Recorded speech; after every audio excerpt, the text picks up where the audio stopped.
Je suis super content aujourd'hui parce que je pense qu'on va avoir une discussion très intéressante et j'ai un grand honneur d'avoir trois torréfacteurs français aujourd'hui qui sont très actifs à leur manière, chacun différente, et actifs et engagés dans la communauté du café de spécialité en général et pour le métier de torréfacteur qui va être le sujet principal donc, de cette discussion aujourd'hui. Je fais du bienvenue aussi à tous les gens qui sont en train de nous regarder là en live. Et je suis très content que vous soyez là aussi. Et bien sûr, à tous ceux qui nous écoutent sur le podcast ou qui nous revoient derrière sur notre chaîne YouTube. Et alors, j'ai le grand plaisir donc d'accueillir aujourd'hui Mihaela de la Brûlerie Belleville, Dimitri de Ovenhaven de Bordeaux et Aurélien de Mana de Aix. Donc, c'est une bonne représentation déjà de la France. Bienvenue à vous. Merci. Est-ce que vous pourriez faire, chacun d'entre vous, une petite introduction, en fait, juste vous présenter pour les extraterrestres qui vous connaissent pas encore. Est-ce que tu veux commencer, Mihaela? Oui, bien sûr. Je m'appelle Mihaela Iordache, je viens à la base de Roumanie et je suis venue en France il y a 8-9 ans maintenant. Il y a 8-9 ans pour faire des études de musique classique. Je ne buvais pas du tout du café à l'époque, du coup, j'ai un peu tombé sur le café par hasard grâce à KB Coffee Shop. Et ça a un peu changé ma vision sur tout ce qui est goût. Et j'ai tellement aimé que j'ai décidé de m'y mettre. Donc, j'ai commencé à travailler comme barista au Tenbel pendant 2 ans. Et puis, j'ai passé à la brûlerie de Belleville pour un travail de production. Et 1 an après, j'ai pris le titre de torréfacteur en chef. Donc, en gros, c'est juste je gère tout ce que c'est torréfaction pour Belleville. Voilà. Super. Ok, chouette. Aurélien, tu veux continuer? Ouais, juste pour savoir, tu joues de quoi comme instrument de musique?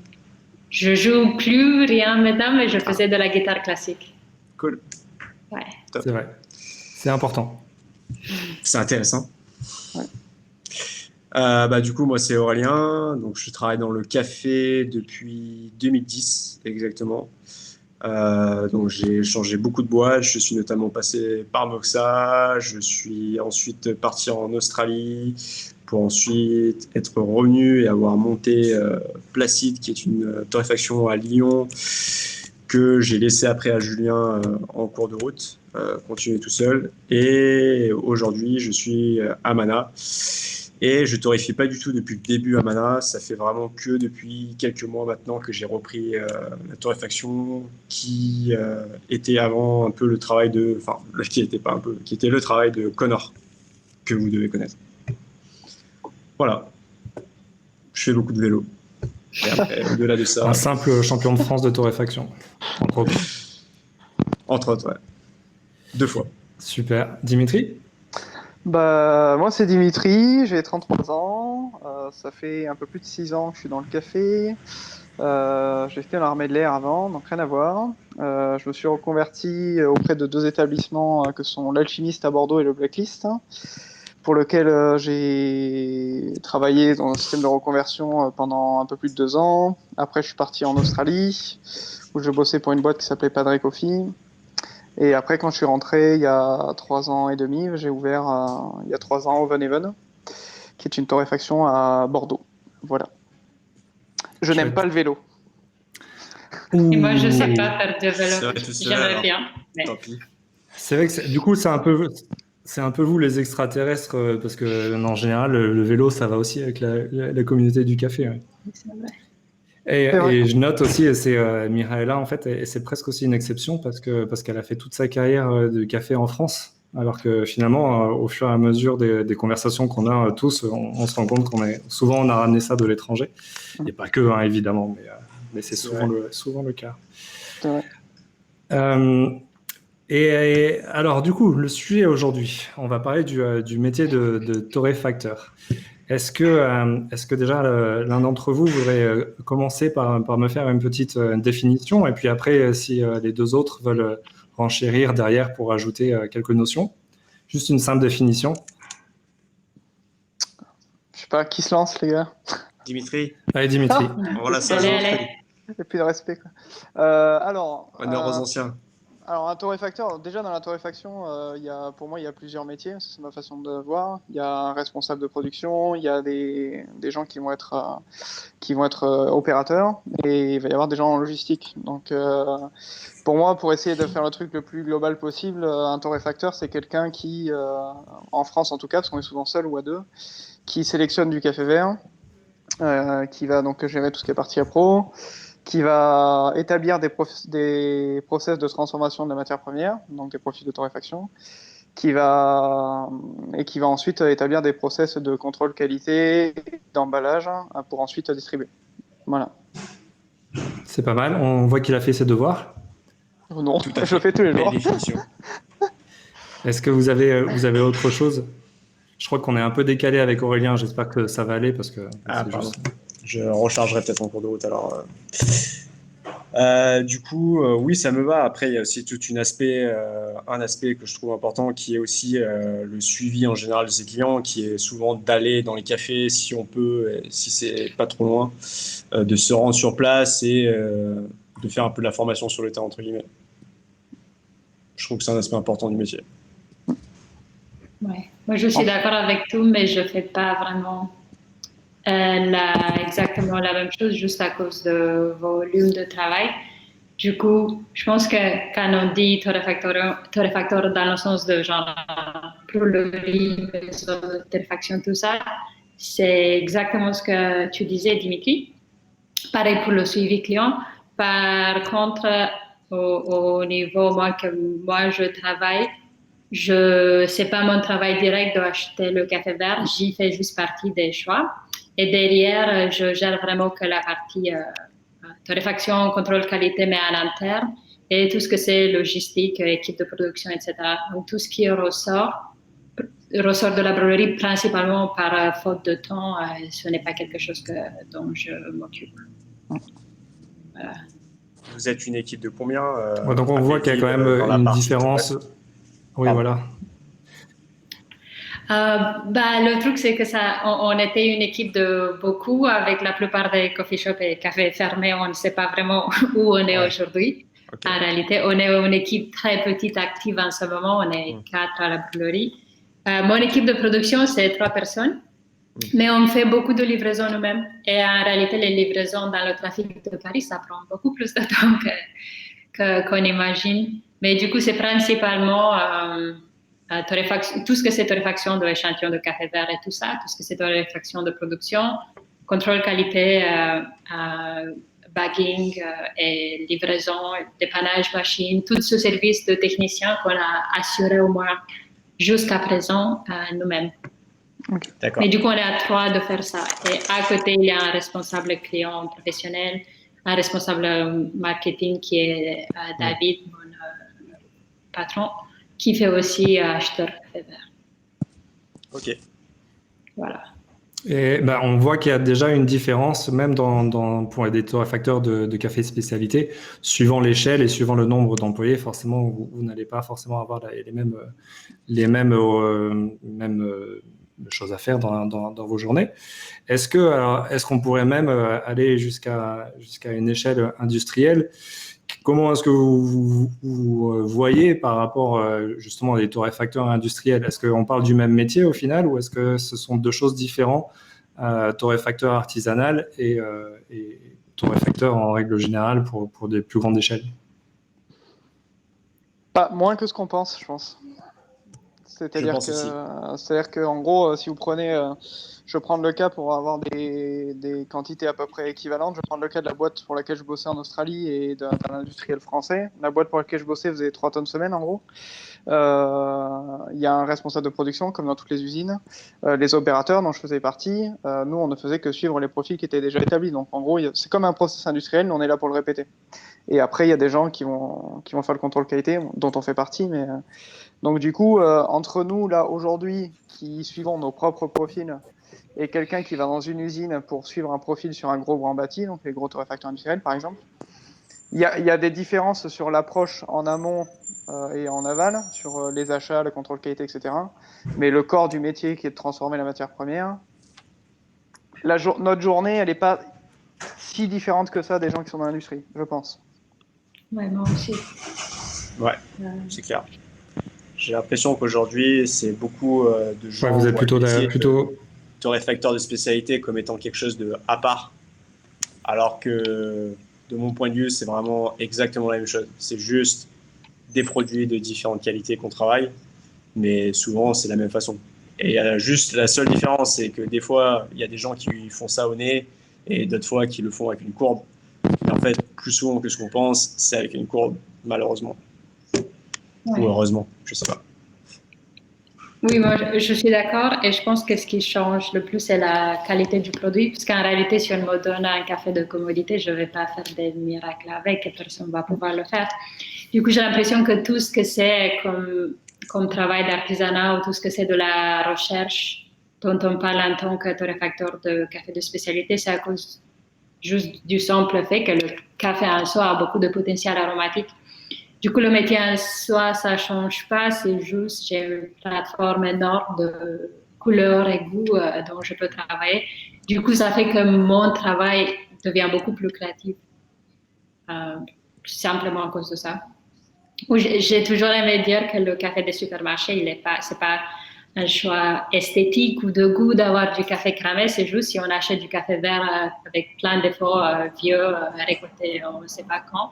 En tant que torréfacteur, pour le rendre buvable, tout ce que tu vas faire, c'est pousser la torréfaction jusqu'à un point où tout est un peu cramé, mais tout est, enfin, ça passe, le café noir qui te réveille un peu amer, un peu sans goût. Mais du coup, tu as caché tous les défauts, tu as caché le potentiel du goût qui était là, mais j'ai mal à m'imaginer que tu aurais eu d'autres choix en tant que torréfacteur sur ce type de produit. Ouais. Je suis même pas sûr qu'on sache le faire. Nous, torréfacteurs de café de spécialité, on a une logique qui est assez différente par rapport à ça. Donc, je suis pas sûr que si on nous donne un café de commodité, je suis pas sûr qu'on fasse mieux que les industriels, au contraire. En tout cas, je sais pas si vous avez déjà essayé de torréfier Et en fait, il y a... Pardon, je suis désolé, Emmanuel, je te coupe à chaque fois. Je sais pas si vous avez déjà essayé de genre torréfier un Robusta par exemple ou un truc comme ça en light roast entre guillemets et le goûter. Ça a juste le goût du vomi, hein. C'est dégueulasse. Faut pas faire, c'est Bah, mal. je l'ai fait pour l'an dernier, le Paris Coffee Show, là. Il y avait un espèce de Coffee Master pour les torréfacteurs et c'est moi qui ai torréfié les cafés, il y a du Robusta dedans. Et ben, c'est pas si mal.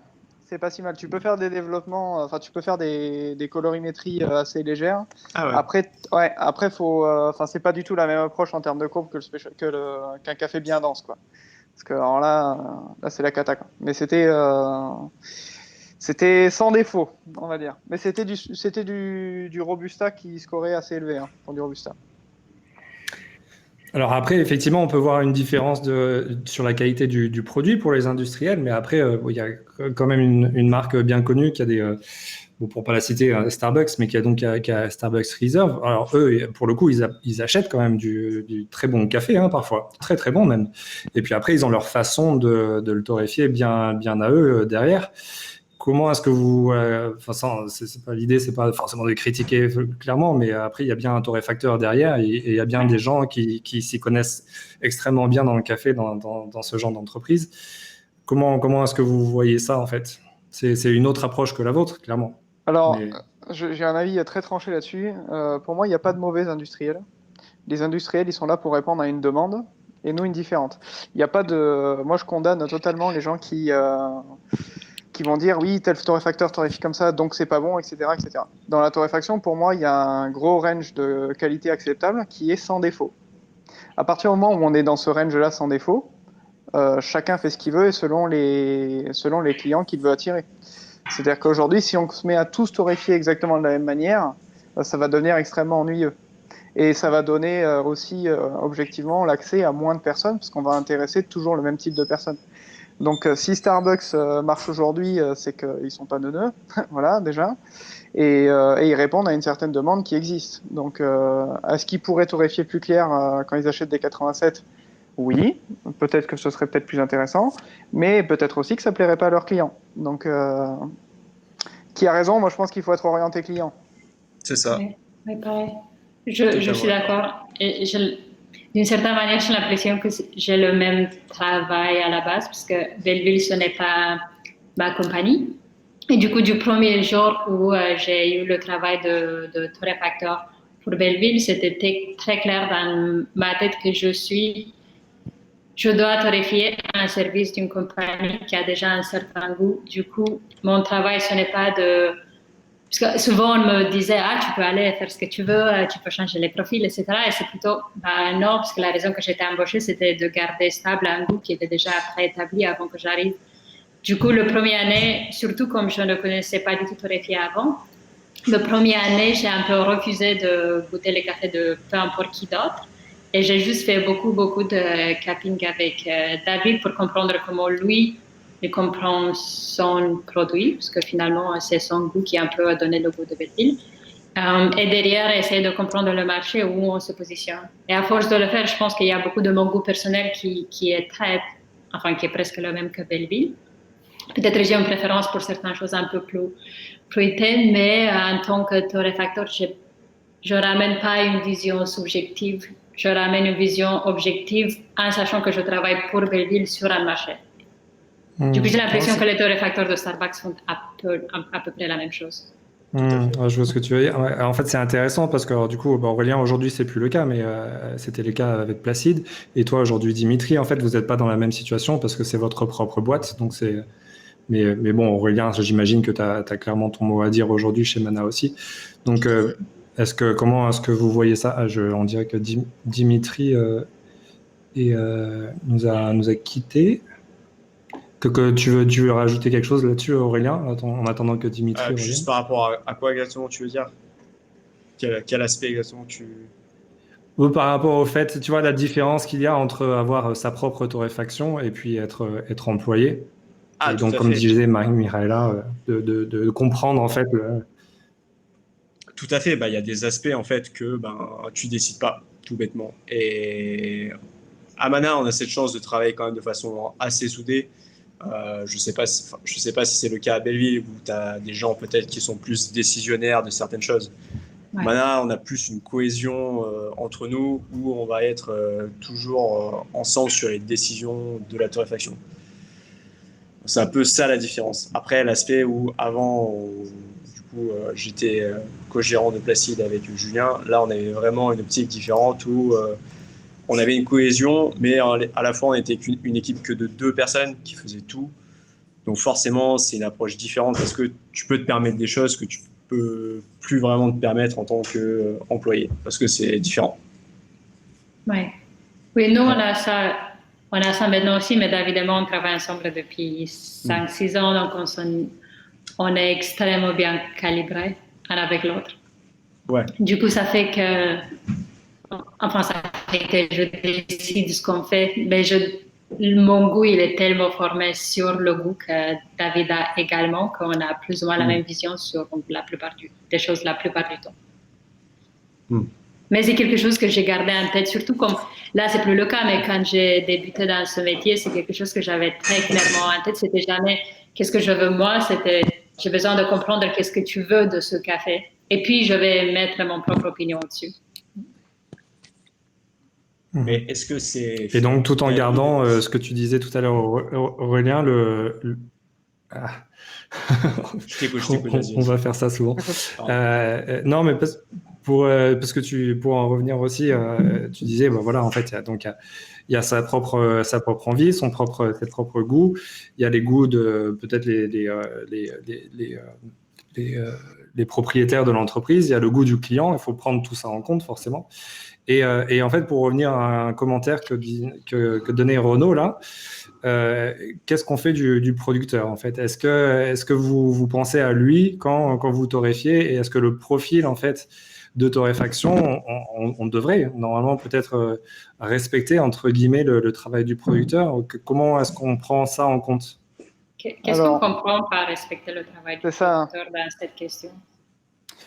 Parce que moi, à mon avis, c'est quoi respecter le travail du producteur? Déjà, pour commencer, c'est le payer correctement. On est d'accord. Tout à fait d'accord. Donc, pour respecter le travail du producteur, c'est faire en sorte que quand on torréfie le café, que le café puisse se vendre correctement, puisse répondre à une demande, et donc qu'on puisse acheter le lot tous les ans et pouvoir distribuer le café du producteur, et donc pouvoir le payer correctement, etc., etc. Donc, pour moi, par exemple, pour parler de Starbucks, est-ce qu'ils ne respectent pas le producteur en torréfiant le café plus fort? Non. Est-ce qu'ils ne respectent pas le café du producteur en tirant les prix vers le bas? Oui. Et en fait, je pense que le problème est situé dans ce genre de boîte, dans la chaîne de valeur. Elle n'est pas située dans la manière dont il torréfie le café, parce qu'encore une fois, on fait pas. Mon ancienne boss à Melbourne, mon ancienne head roaster disait très bien, on torréfie pas du café pour nous, on le fait pour les autres. Ça, faut pas oublier, jamais. Donc, on fait pas du café pour la beauté du geste, on fait du café pour que les gens soient au rendez-vous pour le boire. Je suis bien d'accord. Ouais, pareil. Ok. Bon, bah, il C'est y a aussi- un consensus Après- là-dessus. Vas-y, Mihaela. Après, il y a la façon que je regarde moi-même mon travail de torréfaction dans le sens de rentrer le café vert dans le torréfacteur et le transformer du café torréfié, c'est que je suis au service du café vert et mon but, c'est de trouver ce point où je relève tout ce qui a tout le potentiel dans ce café vert en fonction de goût qu'on a déjà créé pour Pelvin. Parce qu'il y a certains cafés, surtout des Éthiopiens, que je peux décider si je préfère les torréfier pour le côté floral ou pour le côté fruité ou pour le côté sucré. Il y a une marge assez large. Enfin, si on parle très sur la tasse et le contrôle qualité, où je peux quand même faire un choix. Et j'ai l'impression que ces trois visions du même café qui sont tous les trois extrêmement valables et tous les trois qui fonctionneraient sur ce que nous, on met à la vente. Après, la décision souvent va être mise de qu'est-ce que je trouve le plus équilibré dans une notion d'équilibre que j'ai maintenant à cause du marché sur lequel je travaille. Et qu'est-ce qui manque peut-être dans le menu? Genre en ce moment, avec les Africains qui viennent juste d'arriver, on va avoir des cafés d'Éthiopie la semaine prochaine et honnêtement, j'ai juste envie de café avec beaucoup d'acidité et très floral parce que ça me manque, parce que ça fait des mois qu'on n'a pas eu ça. Du coup, il y a fortement chance que je vais probablement aller dans cette direction plutôt qu'on va dire d'ici août où on va peut-être avoir besoin de quelque chose d'un tout petit peu plus sucré et rond. Et ça, c'est juste des projections que je fais. Mais je trouve que les deux versions sont si plausibles et respectent le travail du producteur très bien, les deux. Renaud, sur le chat, là, il pense. Alors, pour répondre à Renaud, moi personnellement, je torréfie mes cafés assez légèrement. En revanche, il faut bien se dire qu'il y a beaucoup de gens qui doivent penser que ça leur convient pas du tout, la manière dont je travaille. Est-ce qu'il faut dérespecter ces gens? Moi, je pense pas. Voilà. S'ils payent bien les fermiers et qu'ils donnent du plaisir aux gens qui viennent acheter chez eux, Tout voilà. ça restant un autre problème. Ça restera probablement ouais. Après, j'ai un exemple. Prendre du recul avec ça, je pense. Un peu. Après, j'ai un exemple à donner on pourrait me dire que je ne respecte pas le café, qui est un de nos assemblages, qui est un dark roast. En disant dark roast, je reste quand même sur les cafés de spécialité, mais c'est un assemblage qui s'appelle Bodybuilder, qui est créé et torréfié exprès sur une torréfaction le plus poussée possible en restant sur ce qu'on recherche. Et le but, c'était de prendre des cafés très fruités et les pousser jusqu'à la limite où tu as presque un goût similaire avec un whisky un tout petit peu tourbé, mais qu'il n'y a rien de ça qui reste et que tu ne sens pas le goût brûlé de la torréfaction, c'est juste les arômes poussés au max. Et honnêtement, on a tellement beaucoup de clients qui adorent ce café et qu'on vend cher parce qu'on met des cafés très chers dedans et qui retrouvent qui aiment ce café, qui achètent rien d'autre. Et je trouve juste que ça montre à notre partie des cafés à l'intérieur. Après, en restant sur un assemblage, c'est un produit que tu crées de zéro un peu. Mais je n'ai pas du tout l'impression que je disrespecte les producteurs en le torréfiant comme ça. C'est juste qu'il y a des gens c'est ce qu'ils adorent. Et même moi, je me fais des ristrettos avec ce café et je trouve que c'est juste trop bon. Et dans le même temps, j'aime beaucoup des torréfactions très légères des Éthiopiens. Je pense qu'une des choses qui sont importantes pour ne pas dérespecter les producteurs, c'est aussi de garder le produit traçable. Et pas forcément de le mettre en avant spécialement, pas forcément de le mettre sur le devant, entre guillemets, de la scène, mais au moins que tu puisses avoir accès à cette information quelque part d'accessible. paquet, site internet. Je pense que c'est important. Voilà. C'est pour ça que je dis ça parce que Ouais, c'est un peu voilà. ce que fait Belleville que je trouve bien, c'est que tu peux très bien avoir, par exemple, donner un nom à ton café qui est comme un nom de blend en fait, qui est le nom de ta marque, et ça va pas dérespecter le producteur. Mais je pense que c'est important de garder la trace de cette personne. Ouais. Je pense qu'aussi que cette manière de raisonner qu'on peut avoir sur ce qui est bien et pas bien, c'est une des choses qui font que le specialty en France reste une niche. C'est-à-dire que avec ce genre de schéma de pensée, malheureusement, on en devient excluant. C'est-à-dire, en gros, nous avons la vérité. Si vous faites autrement, vous avez rien compris, quoi. C'est pas un message super friendly, donc c'est pas étonnant que des fois des gens ne veulent pas venir vers nous parce qu'on n'a pas l'air quand même très cool quand on a ce genre de discours.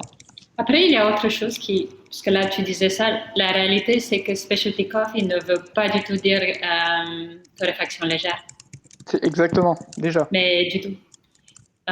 Et du coup, on peut faire specialty coffee en torréfaction, j'en sais rien, en poussée, ça dépend tellement de l'eau, du pays où tu travailles, etc. Du coup, enfin, je pense que c'est limite un peu un faux débat ou peut-être c'est le fait qu'on est encore assez peu nombreux en le faisant qu'on a besoin de se démarquer d'une manière très très claire en disant ça on ne le fait pas parce que ça c'est les autres et nous on a besoin encore de se mettre complètement à côté d'une manière très claire. Tout à fait d'accord. Et puis, bon, je suis d'accord aussi au niveau de la traçabilité, mais et vous l'aviez abordé aussi, mais après il y a tout l'aspect de transparence, parce que la traçabilité c'est pas assez en soi, et la transparence ça fait aussi la différence, et notamment pour les producteurs en fait, et pour l'information qu'on donne précise qu'on donne aux clients. Bon, enfin, en tout cas, effectivement, ça sera peut-être un débat sans fin entre des gens qui sont pas forcément d'accord là-dessus. Mais ceci dit, ça n'empêche pas que donc, tout le monde est bien torréfacteur, qu'on soit un torréfacteur artisanal ou industriel.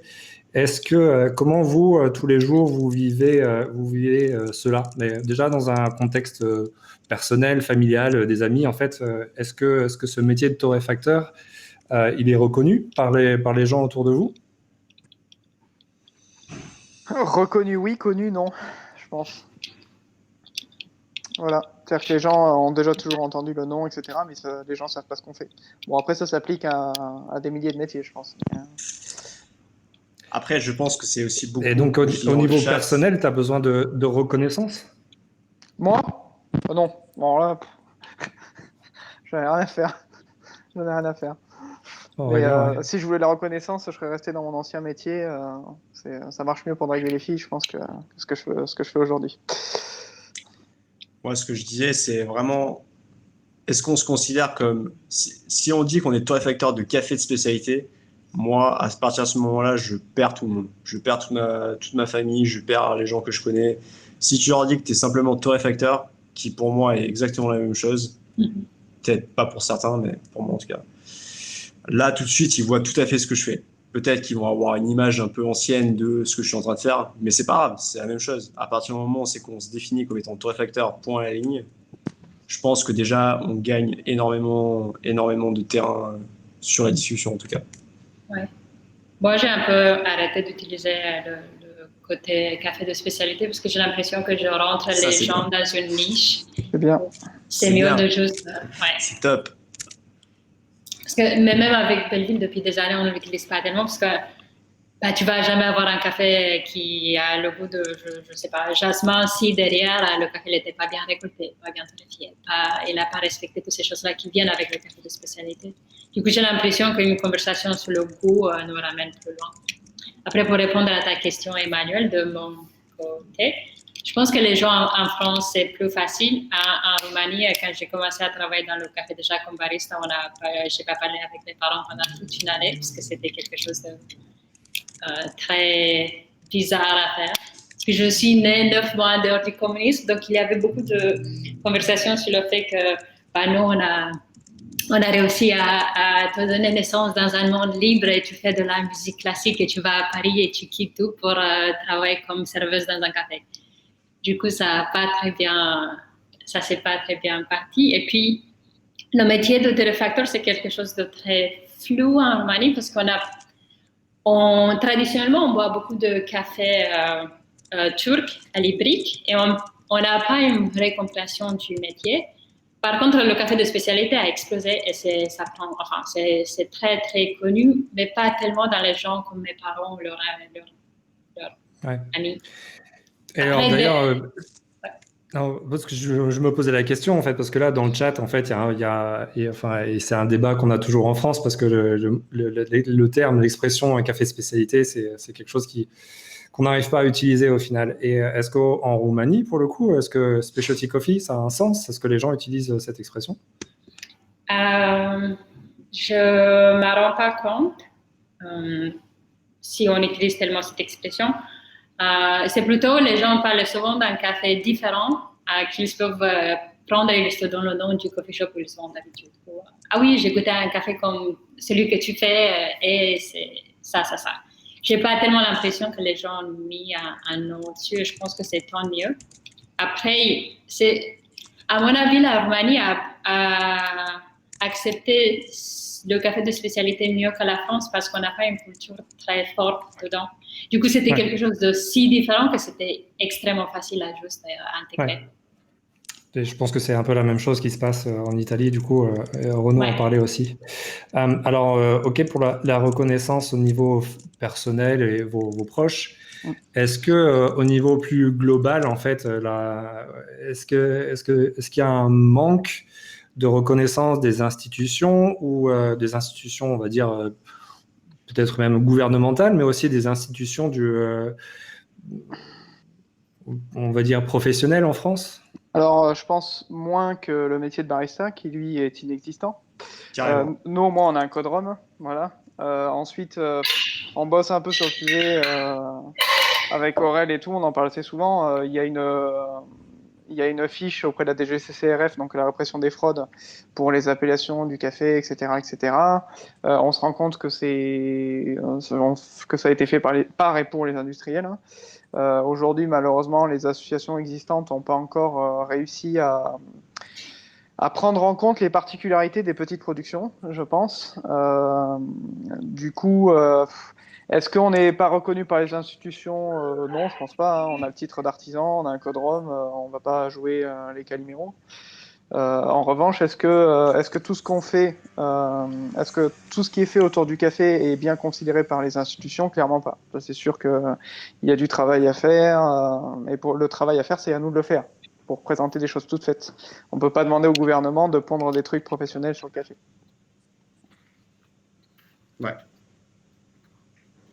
Vous n'avez pas quelque chose à rajouter? Non, c'est bon. Aurélien ou Mirella?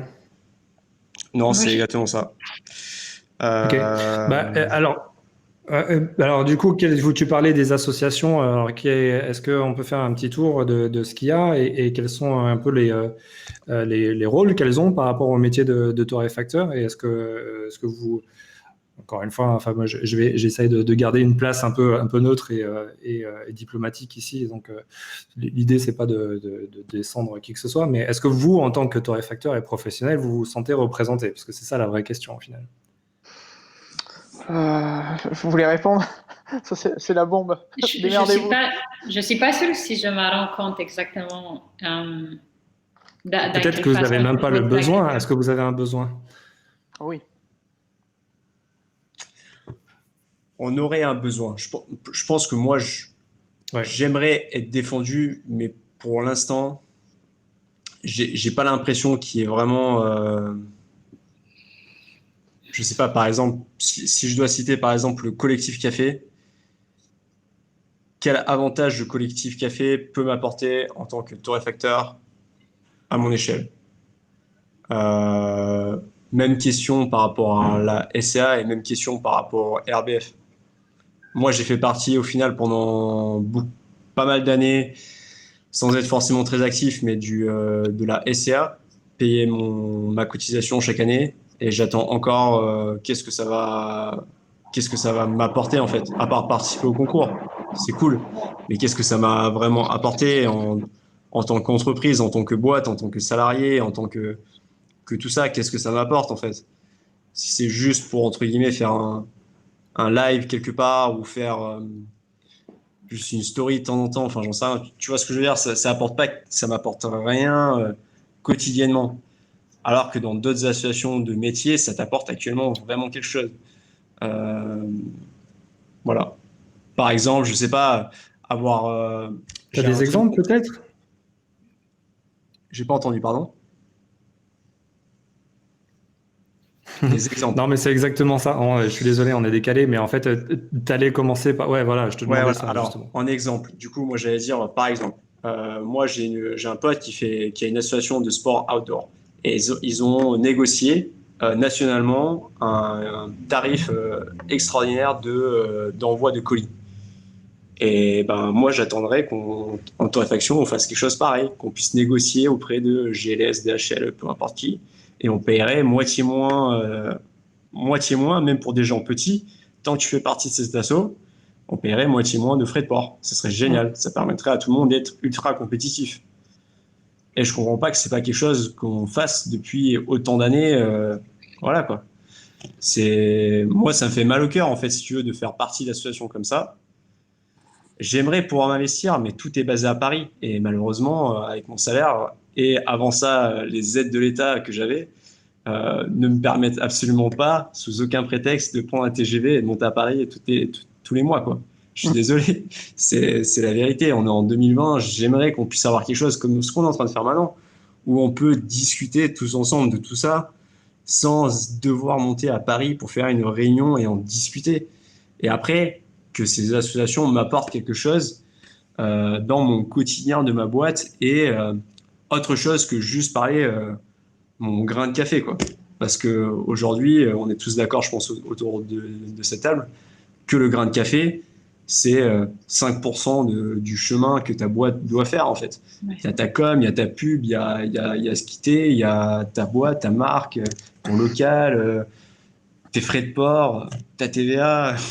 Enfin, voilà, quoi. On torréfie pas beaucoup dans la semaine, finalement, les gens se rendent pas compte. Ah non.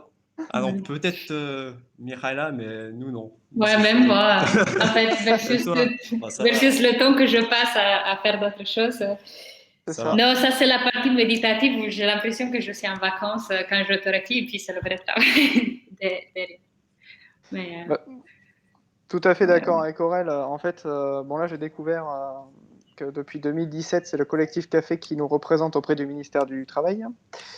Moi, à chaque fois, en fait, moi, ce que je trouve un peu compliqué aujourd'hui, c'est que les associations en fait, marchent à contre-temps avec ce dont on a besoin. C'est-à-dire qu'effectivement, comme disait Aurélien, on a besoin de travail de fond, on a besoin d'aller négocier des choses importantes, on a besoin d'avoir un rôle aussi peut-être un peu syndical pour les associations aujourd'hui, pour défendre un petit peu ce marché et les petites entreprises, parce que ça s'appelle faire du lobbying, c'est un sale mot, mais c'est une réalité. Ouais, parce qu'aujourd'hui, même tous ensemble, si d'aventure on était tous ensemble, on pèse pas lourd vis-à-vis de l'industrie du café. L'industrie, je parle des industriels. Donc du coup, on a un besoin vraiment de trouver des consensus, de faire du travail de fond sur certains sujets.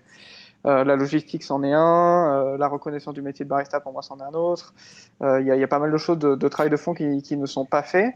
Peut-être parce que ces associations-là sont dans un temps de l'immédiateté, alors que ce qu'on a besoin aujourd'hui, c'est un travail de fond qui va prendre du temps et qu'il faut accepter.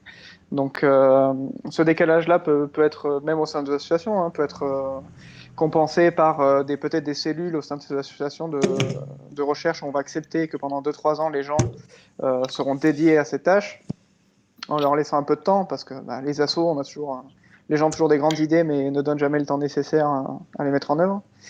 Donc c'est vrai que c'est pas simple. Moi, je jette la pierre sur personne. Je suis quelqu'un qui ne croit qu'au résultat. Et pour l'instant, le résultat n'y est pas au rendez-vous, pour moi. Il faut savoir faire son introspective. Miraela, t'en penses quoi en fait? Est-ce que toi, tu as un besoin, peut-être pas au quotidien, mais de temps en temps, est-ce que tu dis, ah, ça serait quand même bien qu'il y ait quelque chose d'autre qui pourrait nous apporter des solutions à des problèmes que tu peux avoir? Moi, je pense que je me suis habituée à devoir me débrouiller seule. Et en venant en France, c'était tellement difficile que j'ai juste pris l'habitude de pas attendre qu'on me donne rien. Du coup, pour être honnête, genre, je me pose ces questions parce que Dimitri et moi, on a parlé pas mal au-dessus.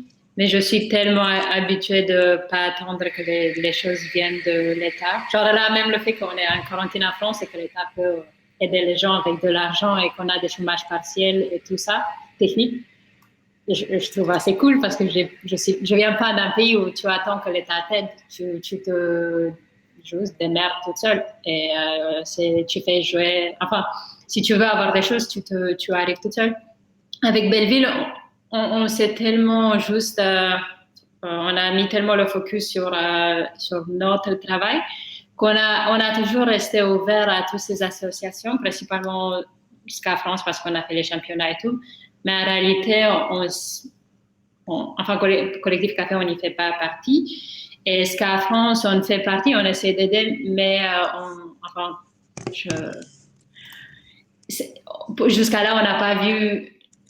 Je suis pas sûre que mettre beaucoup de temps dedans était plus intelligent que mettre beaucoup de temps dans le développement de Belleville en soi.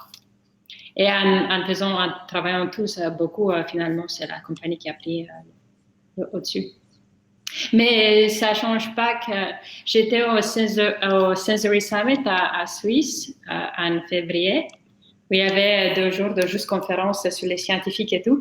Et y être dans cette salle, c'était juste magique. Et là, c'est quelque chose que j'aimerais avoir accès. J'aimerais avoir accès aux chercheurs dans le café. J'aimerais beaucoup avoir accès aux gens qui viennent d'autres métiers et qui nous ramènent des connaissances que personnellement, je ne vais jamais avoir toute seule. Et j'aimerais trouver des façons où je peux avoir accès à toutes ces choses-là sans être moi-même chercheuse ou sans... Voilà. Du coup, c'est plutôt ça qui personnellement m'intéresse le plus. Après, je pense que ça aurait trop beau d'être plus unis, d'avoir des choses qui nous représentent et tout, mais je suis tellement pas habituée à voir ça que je sais pas vraiment comment ça fonctionne. J'aimerais qu'il y ait plus une sorte d'union, d'entraide sur certains trucs, comme ce que je disais tout à l'heure. Encore un autre exemple, genre, je fais partie du coup de ça, mais à la base, des libraires qui s'étaient mis ensemble pour négocier des prix avec La Poste. Et du coup, ça me permet à moi, ma petite personne, d'envoyer peu de colis, mais c'est cool, de pouvoir envoyer avec genre 10 ou 15% de réduction sur le prix pro, quoi. Génial. Et ça, c'est que des petits libraires qui s'étaient mis ensemble à un moment donné. Ils se sont dit, plutôt que tous galérer face à Amazon, on se met ensemble et on fait ça et on va l'ouvrir à d'autres personnes, quoi. Donc, génial. Tu vois, c'est le genre de truc, j'aimerais un jour que ça se passe, en fait. Ouais, ça j'aimerais aussi. Donc que ça, en fait, ça soit une espèce de regroupement de torréfacteurs. En fait, si ça vient pas d'une institution a priori qui s'occuperait de ça, à savoir encore une fois que la plupart des associations, pas toutes, mais la plupart ne fonctionnent que sur des bénévoles. Et en fait, Mireilla, tu l'as bien dit aussi. En fait, on a aussi à gérer son entreprise, qu'on soit propriétaire ou employé vraiment investi. Et ça ne peut être que la priorité. Et donc après, s'investir dans autre chose, c'est du temps en plus. Après, ça passe peut-être par l'augmentation des cotisations. Moi, ça me dérangerait pas, si tu veux, s'il fallait que tu aies un vrai intérêt dans ta boîte de tous les jours, et encore une fois, pas que faire des lives Instagram, mais peut-être que de le voir financier même de l'autre côté. S'il faut payer 500 € par an d'adhésion par boîte, mais que ça te permet actuellement d'avoir un retour sur investissement de ce que tu poses, amen, quoi. Moi, je veux bien, il n'y a pas de souci, hein. Mais jusqu'à preuve du contraire, j'ai jamais vu de retour financier sur ce que je mettais sur la table pour l'instant, quoi. Ouais. Voilà. Ouais. Donc en fait, il faudrait peut-être idéalement, donc Dimitri parlait de ça, en fait, avoir des groupes de discussion et avoir en fait une liste d'idées, en fait, une boîte à idées où chacun des torréfacteurs pourrait peut-être parler de ses besoins et voir comment ça pourrait être mis en place, soit avec les organismes déjà existants, soit en regroupement de gens qui se font confiance, parce qu'après, c'est une question de confiance. Totalement. Et encore une fois, je veux préciser que je ne suis pas en train de cracher sur le travail de personne. Je pense que tout le monde a fait le travail qu'il a pu en 10 ans, juste avec les moyens et le temps qu'il avait. Mais c'est peut-être juste la preuve que le système comme il est maintenant, d'association avec ce que ça donne, etc., peut-être que c'est juste pas Malheureusement, hein, c'est le malheur, mais je n'aurais pas fait mieux en fait. Mais qu'on n'a pas pu faire mieux avec ce qu'on avait, c'est tout. Et c'était juste peut-être pas la bonne méthode, la bonne façon de faire. C'est juste ça en fait. Voilà. Après, ça reste assez jeune comme la partie café de spécialité et café en France, ça reste quand même quelque chose d'assez jeune. Du coup, non, je me trompe. Et peut-être c'est juste maintenant qu'on va commencer à vouloir absolument séparer tout ça en fait. Est-ce qu'on n'est pas juste la même famille et est-ce qu'on serait pas plus fort à tous en fait? Parce que peut-être que moi, dans mon cas ex, la brûlerie Richelme qui est Place Richelme, qui sont des old school, bah peut-être que si on voyait des choses ensemble et si on faisait partie de la même pas la même entreprise, mais la même association pour certains trucs, est-ce que ça serait peut-être pas mieux? Je sais pas, j'ai pas la réponse, mais j'imagine que oui en fait. J'imagine que oui. Ouais. J'ai plus de batterie, donc je veux. En visite comme ça, Pardon. pour ceux qui connaissent pas. Après, ça, en fait, il me semble qu'il y a déjà, en fait, comme vous le disiez, il y a des associations différentes qui parfois s'entrecroisent et parfois ça pose peut-être problème. Et après, il y a d'autres.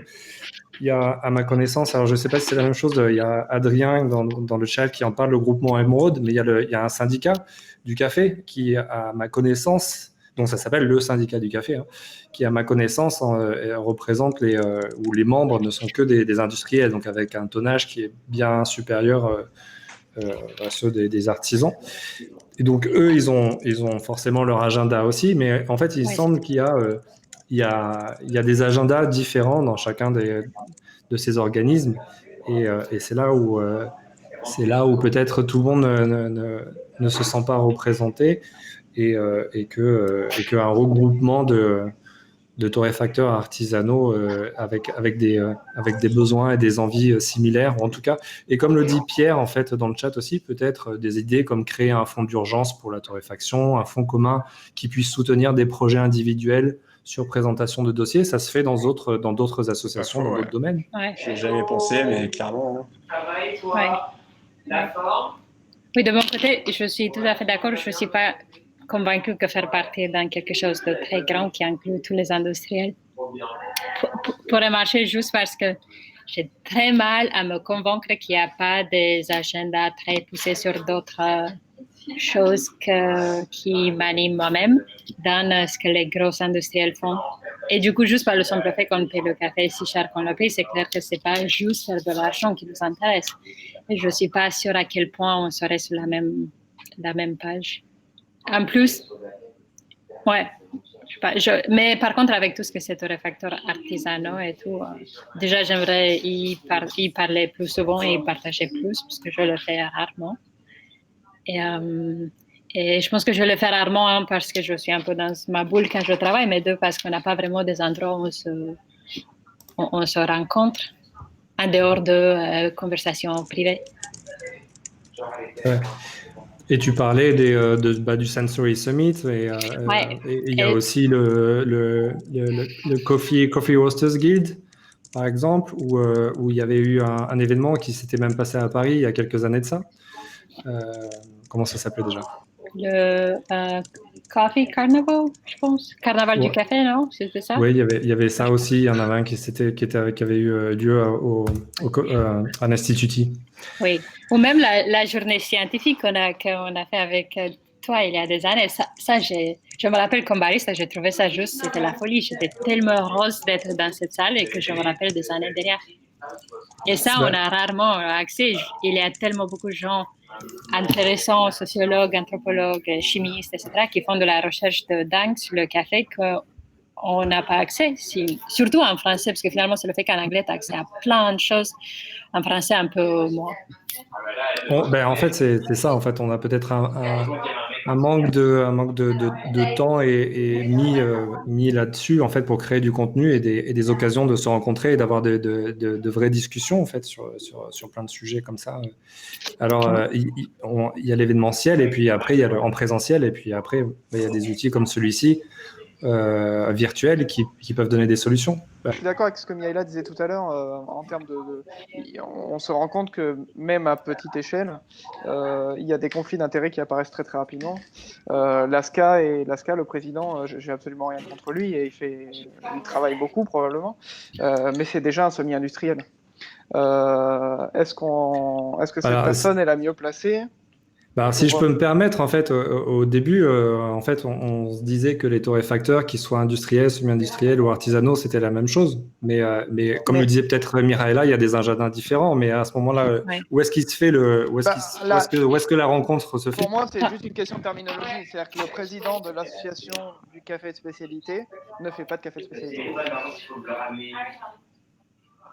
Voilà, c'est aussi simple que ça. Alors, si demain tu fais une association du café français et que tu mets un industriel à la tête, moi j'ai absolument rien contre ça. Encore une fois, les industriels, ils sont pas plus idiots que nous.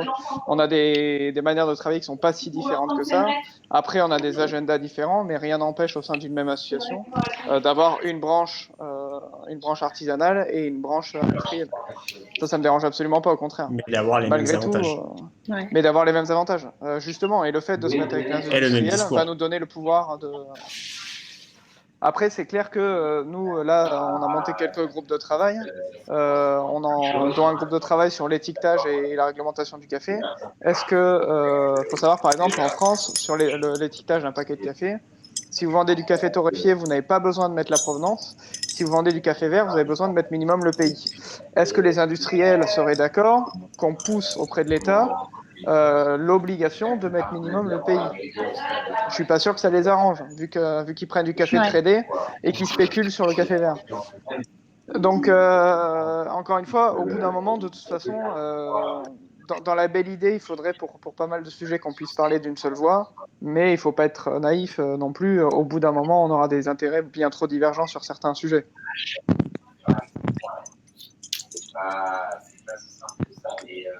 Voilà. Est-ce qu'on sait pourquoi, en fait, parce qu'à ma connaissance, en fait, c'est assez unique pour le cas du café, en fait, qu'il n'y ait pas d'obligation de marquer tant d'informations sur le paquet, en fait. Est-ce que c'est historiquement, en fait, ça a un sens? Est-ce que vous savez d'où ça vient et pourquoi on en est encore là aujourd'hui? Il y a un sens, c'est que ce qui pousse ça en général, c'est le lobbying agricole. Donc, par exemple, en France, sur les autres produits, sur les AOP, les AOC, etc., qui n'ont pas eu que des bons côtés, mais qui ont un peu mis dans la tête des gens que, attention, c'est pas parce qu'on prend un jambon de Parme que ça vient de la région de Parme. Et dans le café, il n'y a pas ça. C'est-à-dire qu'on n'a pas cette notion, et pourtant il y a du café qui pousse en France, hein, faut pas l'oublier, pas en métro, mais il y en a. Il n'y a pas ce côté en fait, on peut pas palper, c'est pas palpable la partie agricole. Et encore une fois, l'intérêt des industriels, c'est de ne pas le marquer, comme ça leur permet de mettre ce qu'ils veulent dedans. Et aujourd'hui, qui c'est qui a le plus de poids auprès des services d'État? Les industriels, ils représentent beaucoup plus d'argent et beaucoup plus d'emplois. Donc demain, si on va en négociation à plusieurs autour de la table, vous imaginez bien que je suis ministre du Travail, il y a des industriels qui représentent, je dis n'importe quoi, 50 000 emplois, nous qui représentons 2 000 emplois, je vous laisse imaginer qui c'est qui va écouter. Et Mihaela et Aurélien, est-ce que vous êtes d'accord et est-ce qu'il y aurait une solution d'après vous? Compliqué, hein. Très compliqué.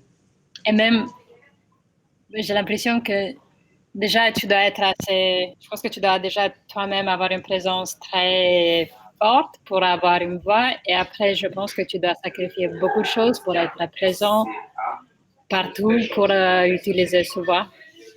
Et je ne me rends pas vraiment compte comment tu arrives là-bas.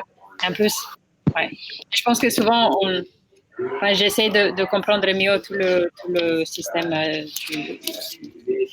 achat de café sur les parties d'industriel et la bourse et tout. Et finalement, la réalité, c'est que le café de spécialité ne va pas vraiment ranger ces gens-là. Genre, les industriels, ils commencent à acheter des choses comme ça. Ils gagnent quoi d'une manière purement égoïste qu'ils gagnent. Genre, quel pourrait être leur intérêt pour eux-mêmes de changer si ça leur tient pas au cœur de travailler sur un marché véritablement éthique, parce que le fair play c'est cool, mais c'est pas le truc le plus éthique du monde, je vois pas vraiment pourquoi demain ils changeraient d'avis et ils décideraient de sacrifier beaucoup d'argent et beaucoup de privilèges pour travailler d'une autre manière. Du coup, je vois pas trop comment ça va changer. Bah, pour moi, le seul salut qu'on peut avoir, et c'est pour ça que j'ai essayé d'avoir cette initiative un peu à part, c'est déjà se présenter comme une alternative sérieuse et professionnelle. C'est-à-dire qu'aujourd'hui, les torréfacteurs artisanaux, on ne parle pas d'une seule voix, on n'a pas trouvé de consensus sur des choses très importantes. Donc si aujourd'hui on se présente au service de l'État tel qu'on est aujourd'hui, on va se faire hacher le menu, ça c'est certain. Si demain, par contre, on présente un travail de fond sur plusieurs mois, plusieurs années, avec un dossier bien constitué, dans les formats qui vont bien, etc., peut-être que là, les gens vont commencer par tendre l'oreille, en se disant peut-être qu'il se passe quelque chose. Parce que si on a réussi dans les autres industries, je dis une bêtise, par exemple le fromage, évidemment qu'il y a des gros industriels, Lactalis, etc., qui font beaucoup de fromage, qui ont fait beaucoup de lobbying pour pas qu'il y ait d'appellation, pour pas qu'il y ait ce genre de choses. Malgré tout, il y a des choses qui sont mises en place.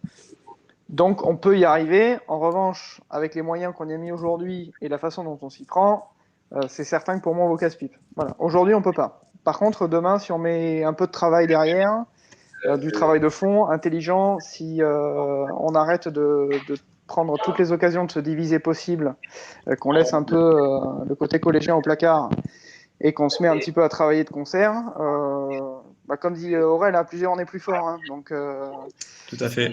tout le monde a y gagné en fait, parce que là on se partage sur un gros gâteau qui est le café, on se partage une mini part comme ça qu'on attaque tous comme des hyènes, alors que le but ce serait quand même de prendre un peu plus d'ingrédients, de mettre plus d'ingrédients pour faire un plus gros gâteau, quoi. Ok, tout à fait. C'est assez clair. Ouais, vas-y Mireille. Ce que je vois, et ça je connais que Paris, donc je ne me rends pas compte comment c'est en dehors de Paris, mais j'ai vraiment l'impression que les derniers 5-6 ans, je peux voir nettement la préférence de la personne à la maison, vouloir voir autre chose. Et je me demande si ça ne peut pas être le consommateur final qui décide vraiment de faire ce changement pour le reste de l'industrie. Dès que tu as goûté ça...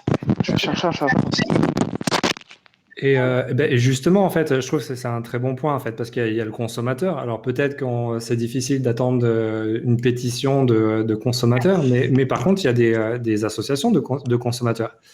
Et là, c'est peut-être peut-être un bon moyen justement d'atteindre les institutions, parce que elles ont un vrai poids, elles existent depuis longtemps, et elles représentent un bon lien entre les artisanaux, je pense, et les Surtout sur ce contexte de changement climatique et tout ce qui se je commence à faire attention à tout ce que j'achète, les vêtements que je porte jusqu'aux produits que j'achète, de légumes, fromage, vin, café. Et je ne pense pas du tout être peut-être dans une minorité, parce que je me rends très bien compte que ça coûte beaucoup plus et que tu dois gérer ça différemment. Mais j'ai l'impression que moi, à Paris ou en France versus peut-être un peu mon pays, les gens ont cette notion de goût et cette culture du goût qu'ils recherchent. Mais de retour, je ne m'en rends pas vraiment. Non, mais tu as tout à fait raison, 100%. Tu vois, là, j'étais à Lorient, les gens, ils mangent mieux qu'en ville. Enfin, que dans des grandes villes, c'est sûr. En fait, je pense que dans le café de spécialité, j'entends souvent, ça m'énerve un peu, mais j'entends souvent, oui, les gens ne comprennent pas ce qu'on fait, les gens n'arrivent pas à goûter, n'arrivent pas à apprécier, etc. Moi, je pense qu'il faut arrêter de prendre les gens pour des imbéciles. Les gens sont tout à fait capables de goûter quelque chose. Si c'est vraiment meilleur et à leur goût, ils vont le reconnaître sans aucun problème.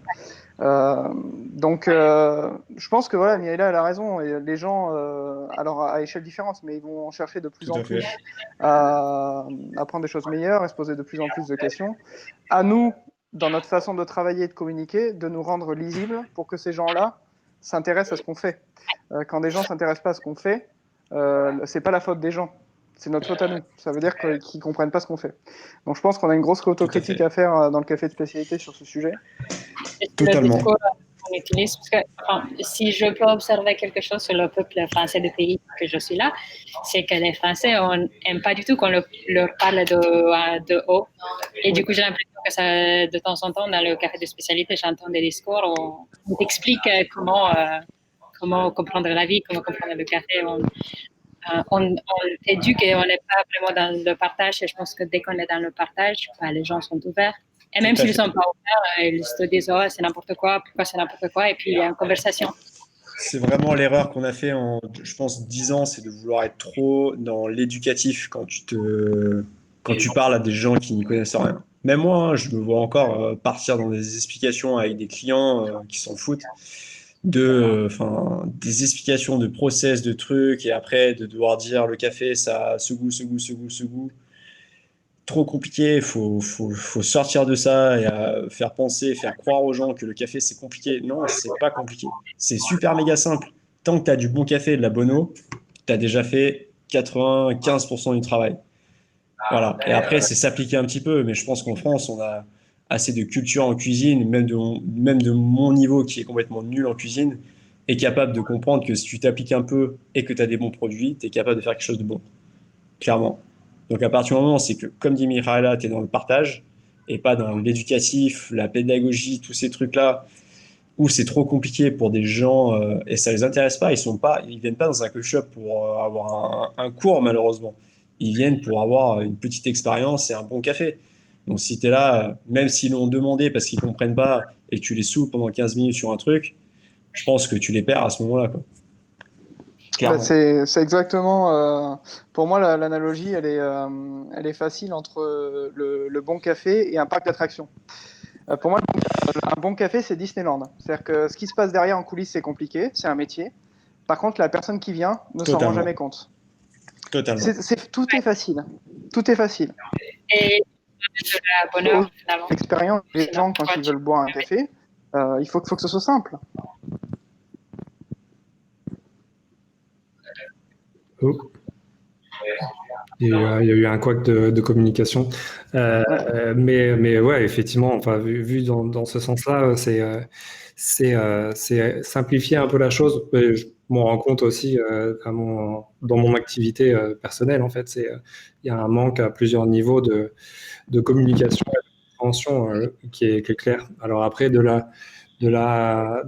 en fait, c'est difficile de généraliser, hein. De toute façon, on aura toujours des clients différents. Il y en a qui ont plus soif de connaissances que d'autres, qui sont plus curieux que d'autres. Il faut juste s'habituer, en fait. Comme on dit qu'un bon barista, il sait directement à qui il s'adresse. Il n'a pas besoin de parler. Il sait directement à quel niveau il va falloir se mettre. Et il faudrait qu'effectivement, au niveau de la communication et du marketing, en règle générale, dans le café spécialité, on s'adapte clairement, en fait. Donc, il y aurait presque plus d'éducation à faire au sein des professionnels, en fait, pour avoir une espèce de stratégie de communication enfin, commune et plus simple. Ah bah c'est sûr, là où c'est un sujet qui me tient à cœur, hein. Là où beaucoup de baristas ou même de torréfacteurs français font de l'autoflagellation en mode les gens à l'extérieur de France travaillent mieux que nous. Moi, je pense que techniquement, il n'y a aucune raison de penser ça. Il y a des très très bons techniciens en café maintenant en France. Si vous cupez à l'aveugle et que vous sortez un peu les œillères marketing, vous en rendrez peut-être un peu compte. En revanche, là où on est nul par rapport aux autres, et ça faut bien le dire, bon, il y a quelques exceptions, mais là où on est nul en général, c'est le marketing, la communication, le merchandising, etc. etc. C'est ça, Dimitri. Tout ça, en fait, c'est ça sur quoi il faut travailler. Donc, on a besoin, en fait, aujourd'hui, on n'a pas besoin de meilleurs torréfacteurs, on n'a pas besoin de meilleurs baristas. On a besoin de faire rentrer des compétences transversales dans le café. On a besoin de faire rentrer des marketeurs, des gens dans le merch, des gens dans la com, des gens dans le e-commerce. Et une fois qu'on aura compris ça, qu'on n'est pas propriétaire, c'est pas parce qu'on est technicien dans le café qu'on est propriétaire de l'industrie du café. Faut avoir bossé, c'est bien d'avoir bossé, moi le fait d'avoir bossé en Australie dans une grosse boîte, ça m'a ouvert les yeux. Parce que j'étais en prod et responsable de formation de la boîte, mais j'étais en contact tous les jours avec l'équipe de vente, l'équipe de service client, la personne responsable du market, le patron, etc. etc.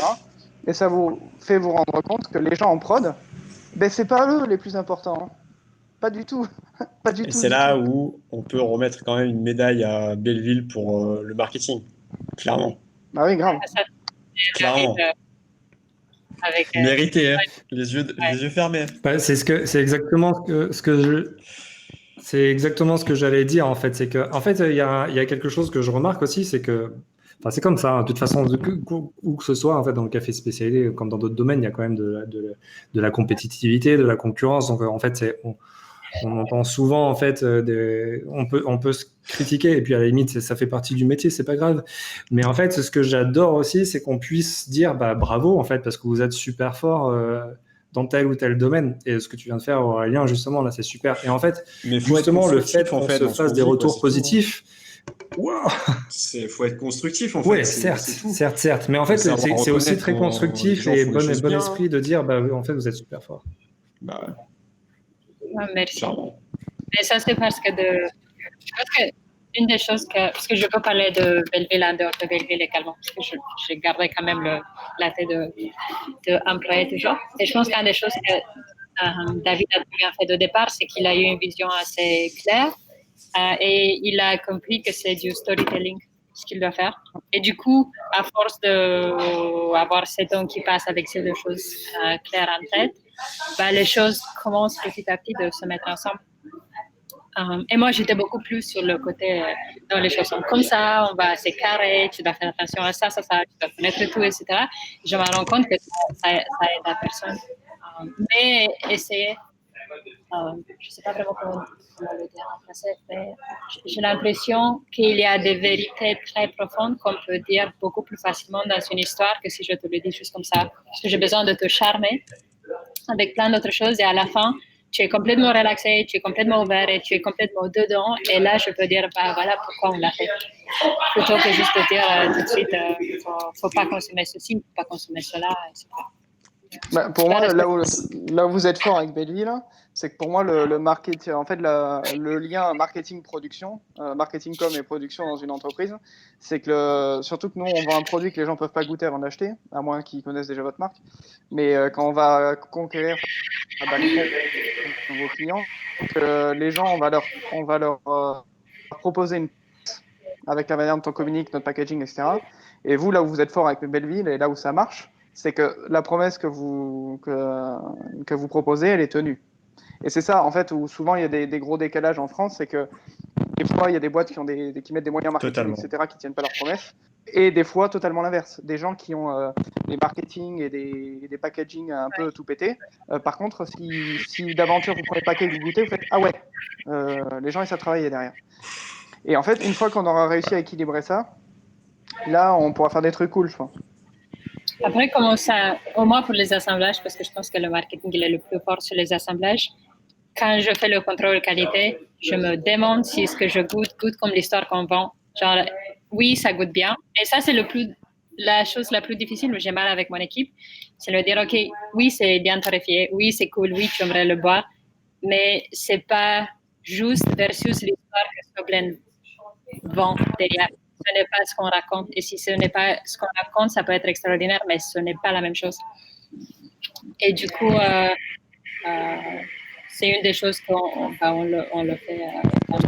Vous avez vraiment une démarche très particulière avec les assemblages, justement. Ouais. Parce que déjà, vous en avez plusieurs. Et c'est vrai qu'il y a du storytelling, il y a une vraie. C'est comme une identité de marque à chaque fois. En fait. Elles étaient réfléchies comme ça parce que les assemblages, quand on les avait créés, on a créé 6 noms et c'est David et Thomas qui ont trouvé les 6 noms. Et puis derrière, on s'est assis ensemble, on a créé 6 histoires, mais vraiment genre narration, mots sur papier. Et juste après, il y a eu 1 an et demi, 2 ans de goûter des choses, de voir quel café assembler tout dans l'histoire que tu racontes, qui fait que c'est plus ou moins facile à garder constant parce que ce qui fait marcher les assemblages, c'est l'histoire en soi. C'est ce qu'on vend, c'est l'histoire. Genre, je veux que Mistral, tu as vraiment l'impression que c'est hyper refroidissant, que tu as juste le vent ou une sensation de vent dans ta bouche, que c'est beaucoup d'acidité, beaucoup de fleurs, toutes ces choses-là. Mais du coup, chaque fois que je goûte ce café, quand on le torréfie dans le contrôle qualité, j'essaie de me positionner mentalement dans cet état. Et du coup, si le manque d'acidité il est trop sucré ou même s'il est très bon, je ne vais pas être contente parce que ce n'est pas vraiment ce qu'on a vendu. Et il y a aussi le fait que les gens vont jamais, les gens à la maison vont jamais goûter comme nous. Du coup, c'est le fait que tu travailles. Au moins, les assemblages, c'est facile de faire comme comparaison parce que je dois m'assurer que ce que je valide sur le contrôle qualité, c'est ce que c'est dans le mémoire des gens. C'est même pas dans leur tasse, parce qu'ils vont rarement faire des cappings à la maison. C'est juste ils ont acheté Mistral il y a un mois, ils vont l'acheter maintenant. est-ce que quand ils vont le regoûter, leur cerveau va avoir l'impression que c'est absolument la même chose? Qui fait que s'il y a certaines nuances que tu gardes pas vraiment, mais il y a certaines choses de base que tu dois t'assurer que tu les as tout le temps. Et probablement, si je prends les deux cafés des mois différents, je les mets à côté, je vais avoir des différences, mais ce n'est pas des différences qui vont rester avec toi dans l'imaginaire pendant le temps. Et je pense que c'est une des raisons que c'est ça. Hein. Mais c'est que c'est à cause du fait que quand vous faites ça, vous êtes orienté.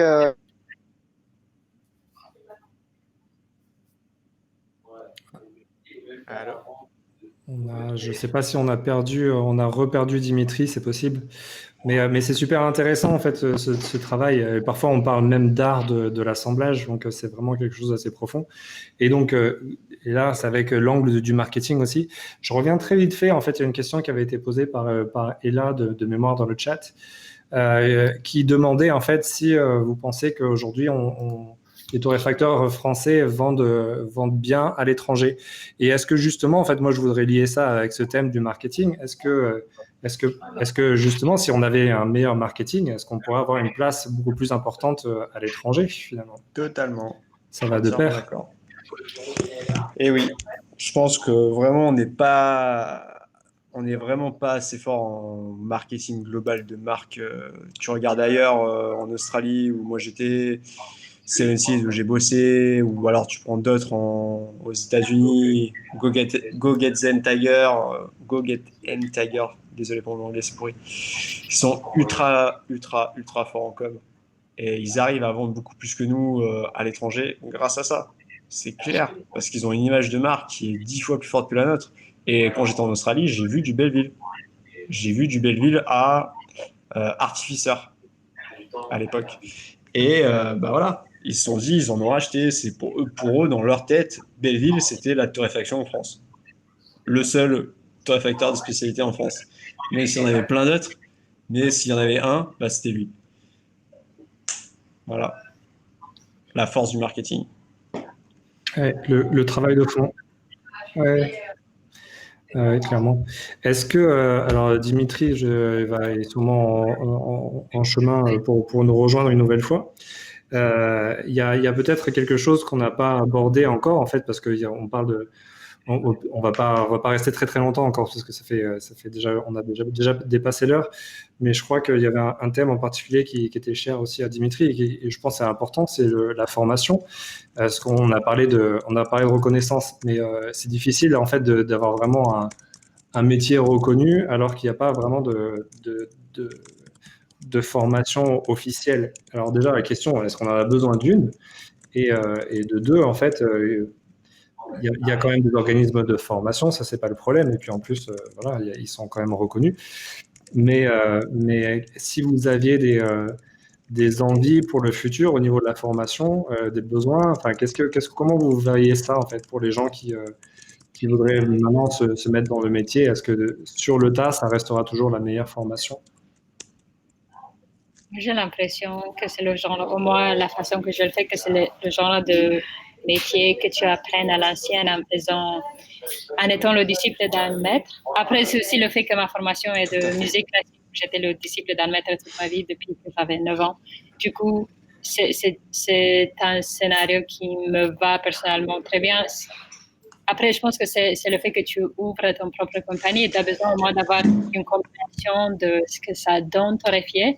Mais tu ramènes tellement beaucoup de toi-même dans les choix que tu fais derrière que j'ai mal à m'imaginer que tu pourrais faire une école qui, enfin, peut-être à la fin, elle peut te donner les connaissances globales, mais derrière, tu dois te trouver toi-même.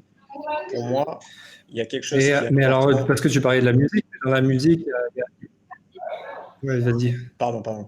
J'allais dire juste, pour moi aussi, c'est pareil. Pour moi, torréfier du café, c'est très facile. Ce qui est compliqué, c'est d'être capable de dire est-ce que c'est bon, est-ce que c'est pas bon, est-ce que ce que j'ai fait c'est bien, est-ce que c'est pas bien.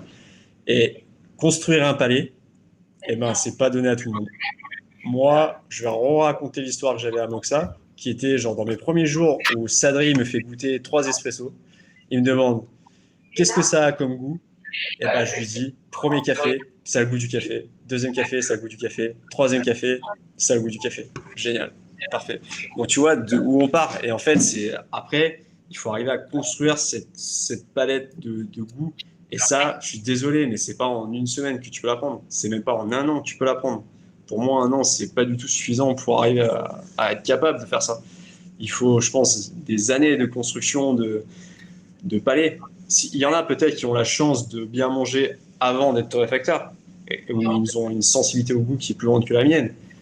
Moi, malheureusement, avant de bosser dans le café, je mangeais du McDonald's. Voilà.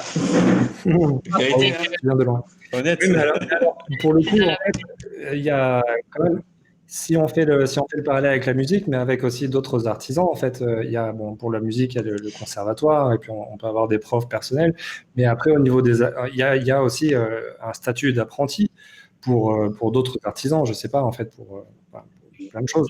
Et par contre, il n'y a pas de statut d'apprenti torréfacteur, où justement, comme disait Mariella, on a un mentor. Et en fait, bah, il y a une aide de l'État. En fait, à vrai dire, je ne sais pas comment ça marche, mais peut-être qu'il pourrait y avoir quelque chose à faire à ce niveau-là, en fait. Vraiment un parcours apprenti torréfacteur.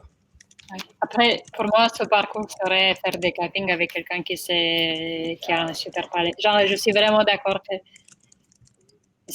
la seule chose que je pense que j'ai appris pour de vrai, c'est comment goûter. Parce que, enfin, torréfier, je trouve quand même assez facile en soi. Pareil. J'ai pas...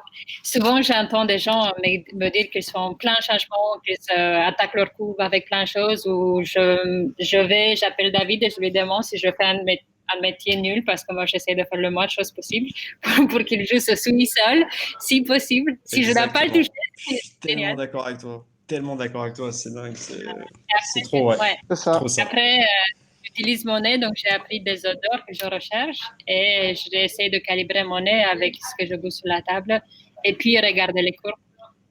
Et c'est une sorte de danse entre les trois. Mais ça, c'est quelque chose que je me suis sentie à l'aise 2 ans après avoir obsédé chaque jour les 2 ans au-dessus. Alors, du coup, question ouverte, est-ce qu'on n'aurait pas rendu la torréfaction trop technique et trop compliquée?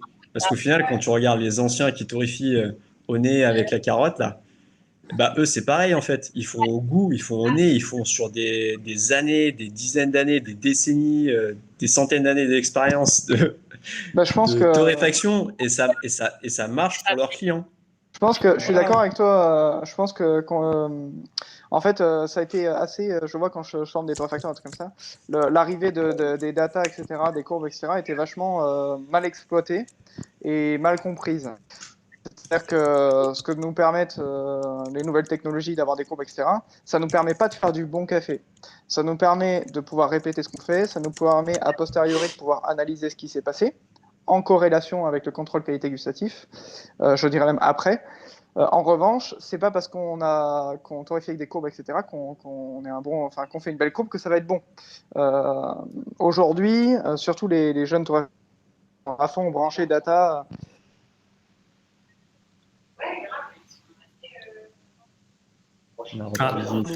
On a Ah non. il est là.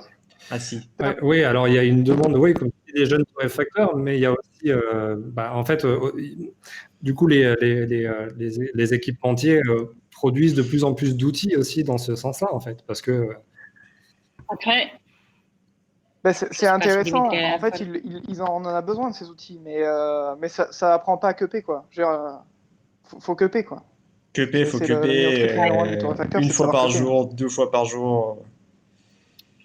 Après, je pense aussi que c'est quelque chose que j'ai dû apprendre à faire juste parce que j'étais seule et je connaissais personne, mais je pense qu'il faut vraiment apprendre à se valider soi-même.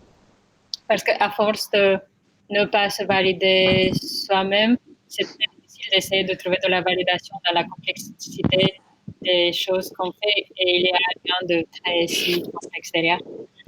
Euh, j'ai l'impression que le café, c'est quelque chose intense comme métier et que ça prend beaucoup de temps. Il y a beaucoup de choses qu'on peut faire et que j'aime profondément, mais à la fin du jour, ça reste du café et c'est censé être au moins simple dans la façon j'en parle au-dessus. Et si c'est quelque chose que j'ai appris avec la musique, c'est pour je sais pas, un concert de 20 minutes, tu as derrière des années de 10 heures par jour. Et ça, c'est ma cuisine. En tant que public, tu n'as rien à foutre de ma cuisine, de ce que je fais Il y a plus derrière. que nous C'est deux, pas Aurel, ton ou quoi? souci. J'ai pas besoin.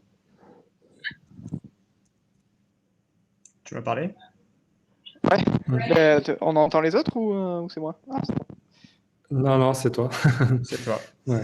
Non, oui, en fait, c'est bien, bien compris, Mireille.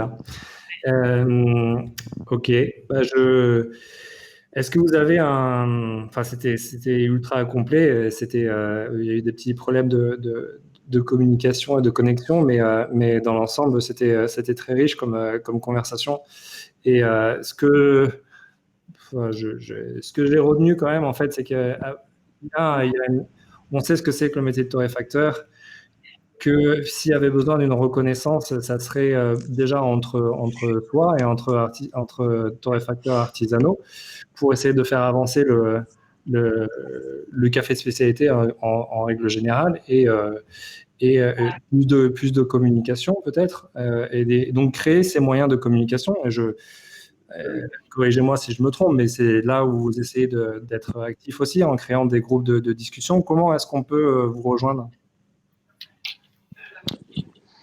Alors, pour l'instant, on a créé un groupe Facebook qui s'appelle les Monarques Baristaliers. Ça me fait marrer juste en le disant. C'est une petite blague sur un Petite peu blague, tous les total termes, blague. le millefeuille de termes, qu'on peut avoir dans le café aujourd'hui. Déjà qu'avec ce qu'il y avait au début, on comprenait rien. Alors là, c'est encore pire. On a monté pour l'instant 4 groupes de travail, un sur le métier de torréfacteur avec une fiche métier, un sur barista, un sur l'étiquetage et les mentions légales autour du café, et un sur la création d'un lexique en français qui pourrait faire consensus, parce qu'on se rend compte que on a tous des anglicismes plus ou moins insupportables, et qu'il serait grand temps de créer un lexique français, parce qu'en France, on est des buses en anglais globalement, et qu'il y a beaucoup de gens qui n'ont pas accès à beaucoup de contenu de formation, notamment parce que tout est en anglais. Donc on est persuadé que si on donnait les armes aux gens de pouvoir avoir un lexique français, ils pourraient progresser beaucoup plus vite. Tout à fait. Et il y a quelque chose dont on n'a pas parlé, et je pense que je suis la plus mal placée d'en parler, mais je me dis que le fait que le meilleur ouvrier de France a des épreuves dans le café maintenant, ça doit quand même ramener quelque chose, non? Parce que je ne me rends pas compte du poids de la diplôme. Je sais juste que chaque ami français avec qui je parle, il reconnaît ça. Je lui dis meilleur ouvrier de France. Ah ouais, grave, si tu ferais ça, ce serait génial. Alors, je pense que en termes, je vais parler de ça parce que mon frère est chef pâtissier. Alors, il faut savoir qu'au sein des artisans, on passe un peu pour des peintres parce que le concours du meilleur ouvrier de France de café a été sorti un peu à l'arrache. Si tu regardes un peu Miaela, les épreuves qu'on fait faire au torréfacteur, c'est de la blague, hein.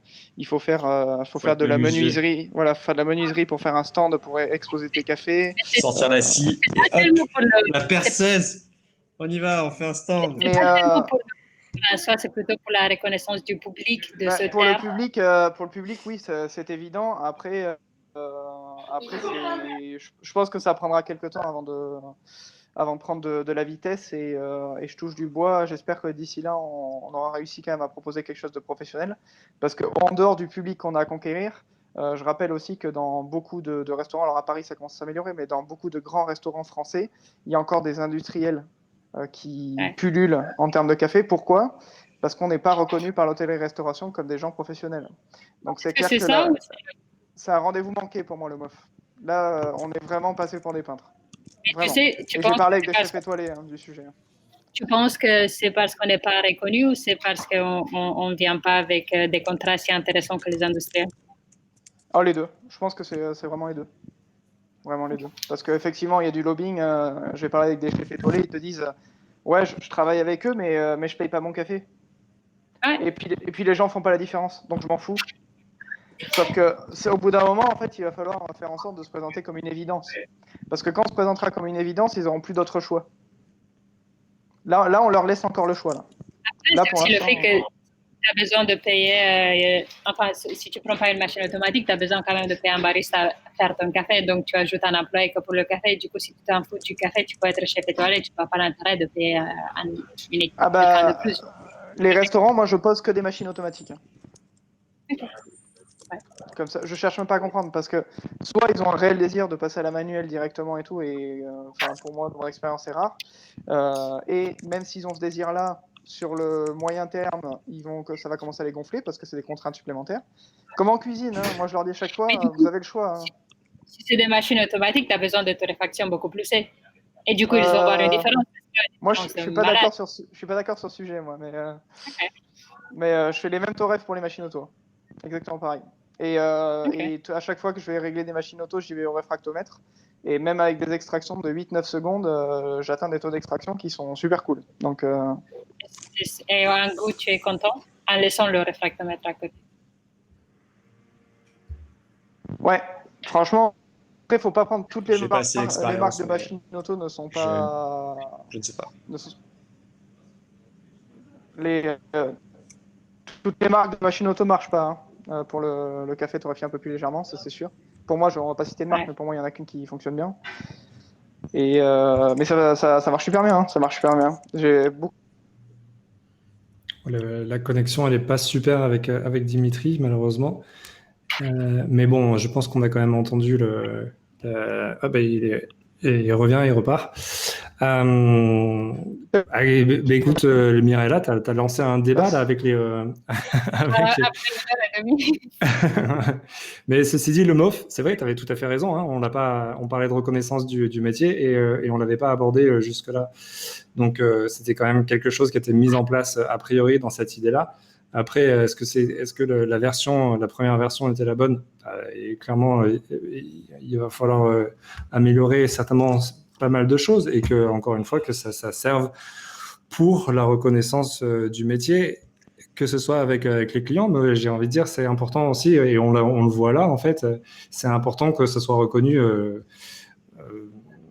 chez les torréfacteurs eux-mêmes, en fait, et parce que c'est quelque chose tu parlais des pâtissiers, c'est quelque chose qui est reconnu. Si tu as le MOF, si tu es l'un des MOF pâtissiers, a priori, tu es reconnu par le. C'est ça. Après, même donc, chez les MOF, il y a des nuances. Hein. C'est-à-dire que, par exemple, chez les pâtissiers, il y a une running joke, c'est les MOF des années 2000. Parce qu'en fait, les épreuves avaient changé. Et donc, tous les pâtissiers qui ont eu le MOF dans les années 2000 sont la risée de la pâtisserie. Voilà. Donc, je pense que oui, effectivement, par rapport au public, ça a un gros impact et c'est une super bonne chose d'avoir le MOF. Hein. Il faut pas jeter le bébé avec l'eau du bain. Hein. Mais après, il y a deux choses. Mais en revanche, est-ce qu'on n'aurait pas pu attendre la promo suivante pour le faire? Moi, je pense que si. Après, il y a deux choses. Il y a le fait que ce soit la première édition. Forcément, il faut un peu de recul sur ça. Et deuxièmement, c'est aussi peut-être que les gens qui ont gagné le MOF, c'est des gens que j'adore, mais c'est peut-être pas forcément des gens qui ont envie de se mettre sur le devant de la scène et de toujours en parler, d'aller faire 50 millions de reportages, machin. C'est peut-être juste pas des gens comme ça. Donc forcément, t'as peut-être pas l'impact et le retour qu'on aimerait avoir. C'est leur choix, hein. Je le défends totalement. Moi, je suis pas forcément quelqu'un qui a envie d'être partout devant à la télé, machin. Mais si un jour quelqu'un comme ça gagne et a la volonté d'être sur le devant de la scène, bah clairement, ça risque de faire une énorme différence en fait. Ça fera une énorme différence même. Clairement. Bah, si le gars il sort sur TF1, bah, tant mieux quoi, génial quoi. Ça va toucher des millions de personnes en fait. Ne serait-ce que si c'est 2 minutes à la télé. Bah, il faut faire en sorte je pense que par la construction du concours, des épreuves qu'on va demander, on va naturellement sélectionner les gens qui vont, à la place de faire une épreuve de menuiserie, pourquoi ne pas faire une épreuve avec un oral sur présenter sa gamme de café. Plutôt que de la mettre sur une étagère que vous avez construite. Quoi. Tout à fait. Pour moi, pour savoir parler de son produit, c'est un peu plus intéressant que de savoir construire. Je préférais voir Mirella parler de tous ses blends plutôt que de regarder Mirella monter une étagère, quoi, par exemple. Je pourrais parler des blends pendant que je monte une étagère. Voilà. Je sais pas, c'est plus intéressant. Bah, d'ailleurs, en fait, moi, j'étais un des seuls Français, enfin, on n'était pas beaucoup, hein, je crois, au Milan Coffee Festival, où il y avait justement David et Mihaela qui participaient à une compétition de torréfacteurs européens et qu'ils ont brillamment gagné, en fait. Et donc, il y avait effectivement il y a eu beaucoup d'épreuves et il y avait une épreuve où vous deux, vous deviez présenter un assemblage et tu devais en fait expliquer justement l'histoire de cet assemblage. Et les juges vous regardaient avec des grands yeux comme ça, c'était beau à voir. Après, on a joué. Il faut quand même se dire que la carte française, c'est facile. Enfin, je sais pas si c'est facile à jouer, mais ça apporte pas mal du poids. Du coup, dès que tu te l'assumes, même avec les clichés et tout, je trouve que ça marche très bien. Parce que j'ai l'impression que dans les concours, le but est de hack the rules et te mettre à côté pour. Les gens s'ennuient. C'est ennuyant être un juge. J'ai fait juge pour la musique, c'est vraiment ennuyant. Du coup, tu veux. Et on a fait un café Calva et je pense que c'était tellement inattendu. C'est juste qu'il n'était pas interdit dans les règles. C'est la seule raison qu'on a pu le faire. Et je pense qu'une des choses, enfin, une des raisons qu'on a réussi à rapporter ce prix, c'est qu'on s'est vraiment assumé l'identité française de cet assemblage. On est allé jusqu'au fond où on se marrait le faire. Genre, on n'était pas vraiment stressé. En plus, on a fait ce concours assez en mode relax. Comme ça. Enfin, pour moi, c'était super, j'ai David pour 3 jours, je peux lui prendre la tête avec plein de choses. C'était pas on va pour changer des choses. Il y a un concours qui est super cool en Toref. Je me suis tapé tout leur talk sur YouTube. Là, c'est la Nordic Roasting Camp qui se passe tous les 2 ans. Alors, tu dois faire partie des pays nordiques pour y accéder et c'est super cher, c'est 1 000 € pour un. Mais pour créer un MOF, par exemple, on pourrait vachement s'en inspirer. C'est-à-dire que pour moi, tous les concours où vous allez torréfier sur une machine qui est étrangère à la vôtre, ça n'a pas beaucoup de sens. Parce que en fait, pour moi, un torréfacteur, c'est un couple opérateur-machine. Donc, en gros, c'est pour moi, j'exagère à peine parce que bon, les gens évidemment, quand torréfient sur plusieurs marques de machines, seront un peu plus avantagés a priori, ou qui torréfient sur la marque de machine en question. Donc, du coup, voilà, il y a déjà un déséquilibre au départ. Sinon, pour moi, c'est un peu des gagnants au doigt mouillé, hein, souvent.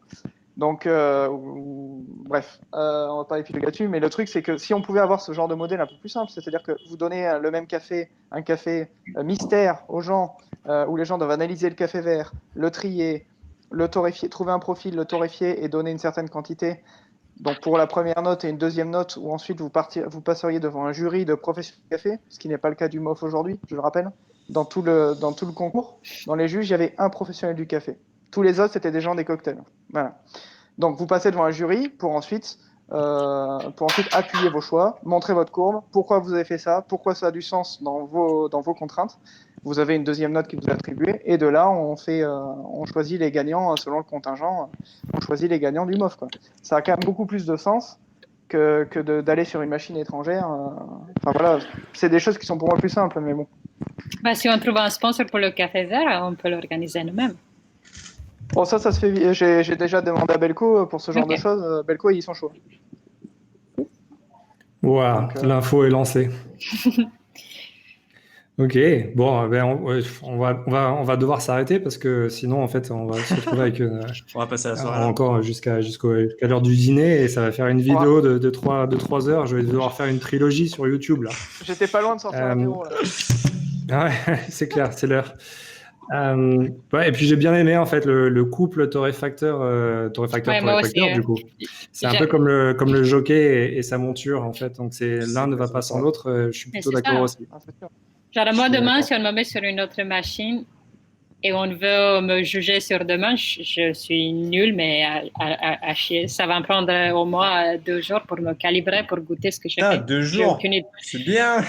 Non, mais dans le sens que... Non, 2 jours, c'est pas plus. Non, mais je veux dire, si tu me donnes ton torréfacteur, je sais même pas comment je comprends même pas comment... Genre, si on me donne un loring demain, parce que j'ai l'impression que le loring, c'est juste une autre façon d'utiliser ton cerveau en ce qui concerne la torréfaction.